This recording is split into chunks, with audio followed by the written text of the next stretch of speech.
Bonjour à tous. Donc aujourd'hui, je vais vous parler rapidement de ce qui se passe dans la nature lorsqu'on la laisse faire, c'est-à-dire établir son équilibre naturel.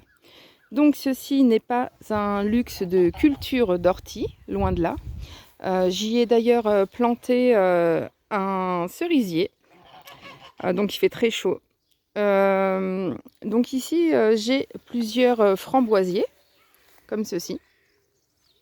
On les distingue pas très bien à la vidéo. Donc ce que je fais en fait tous les ans, c'est que donc déjà l'hiver, je les coupe à ras pour qu'ils repoussent plus vigoureux au printemps. Et je laisse au printemps également pousser les orties. Pourquoi? Tout simplement parce que, comme on peut le voir, les orties poussent plus vite que les framboisiers. Il y a Zoro qui est en train d'embêter Petit Pied, notre jarre. Donc je laisse pousser les orties qui poussent bien plus vite que les framboisiers et sur lesquels s'accrochent les liserons. Ce qui fait en fait que je n'ai pas de liserons sur mes framboisiers. Comme on peut le voir ici, donc il y a un framboisier juste à côté, il y a un liseron et une ortie, et le liseron a préféré s'accrocher à l'ortie. Alors pourquoi? Je ne sais pas, je ne suis pas spécialiste en liserons. Par contre, voilà, comme ici en fait. Donc le liseron s'accroche uniquement aux orties. Alors ça c'est curieux, mais bon c'est comme ça. Donc ce qui fait que je laisse les orties. Alors quand il fait très chaud comme là et ils annoncent des canicules pour cet été notamment, enfin déjà au printemps, on est déjà juste en eau. Et ben ce qui fait en fait ça maintient une humidité relative au sol. Ça fait un couvert végétal naturel en fait. Ça maintient une humidité relative au sol et mes framboisiers et mon cerisier en profitent. Et puis alors quand l'année dernière par exemple il a beaucoup plu, donc je crois, alors, je ne sais plus quel mois, il a fait très chaud, je me demande si c'était pas au mois de mars, et donc j'ai laissé ça comme ça, ce qui fait qu'il n'y a pas eu de plantes sèches. Mes framboisiers n'ont pas, ni mon cerisier n'ont pas souffert de la sécheresse l'année dernière.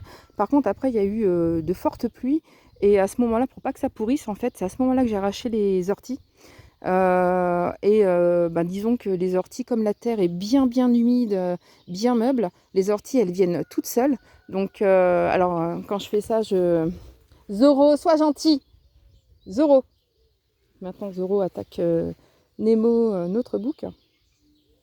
Donc quand c'est comme ça en fait, je prends ma petite faucille et j'imagine que je suis dans la jungle en train de couper des branchages. C'est super rigolo, on voyage comme on peut.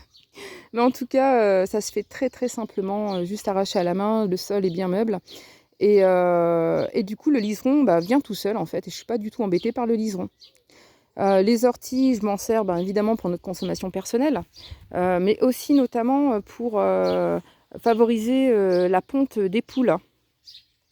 Donc après, chacun prépare comme il veut. Moi, personnellement, je leur laisse comme ça, naturel, elles picorent dedans en fait. Hein. Je les fais ni sécher avant, ni mélanger avec une pâtée. Non, moi je les laisse. Je pars du principe que dans la nature, les poules, voilà quoi.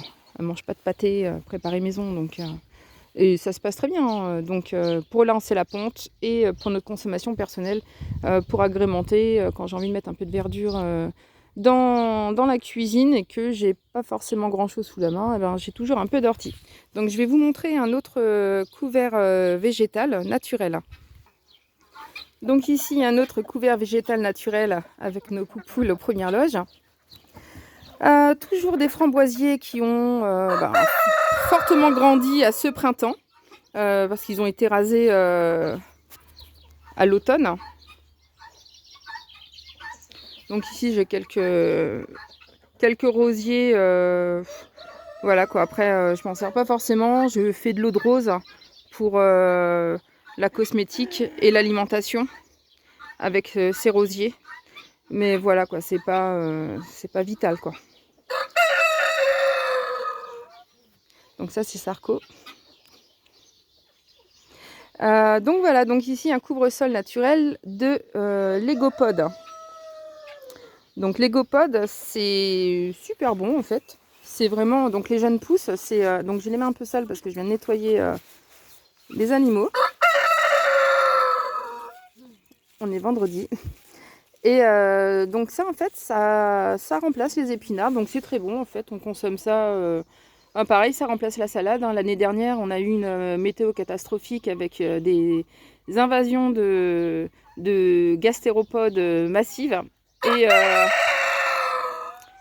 donc l'année dernière, pas de salade. J'ai essayé plusieurs fois, j'ai abandonné en fait, hein, parce que voilà quoi, moi je préfère les légumes perpétuels. Hein, j'ai pas avec les élevages, les enfants et les chiens, j'ai vraiment pas beaucoup de temps à accorder au potager. Donc l'année dernière, je me suis pas battue pour le potager. Je me suis dit cette année il y aura pas de salade et on a mangé de l'égopodes et ça s'est très bien passé quoi. Donc naturellement en fait, je sais pas si on voit bien dans le fond. Mais donc je voudrais pas écraser mes petites pousses. Et là en fait on voit aussi que le liseron s'attaque à l'égopode en fait, qui pousse bien plutôt qu'au framboisier. Donc si vous avez une explication, ben, je la veux bien. En tout cas moi je laisse ce couvert végétal, ça permet d'apporter comme je disais tout à l'heure une humidité relative aux pieds en fait de mes framboisiers qui ne souffrent pas ainsi de la chaleur. Donc si vous aussi vous avez d'autres idées naturelles de couvert végétal, eh bien n'hésitez pas à laisser un commentaire qu'on puisse partager.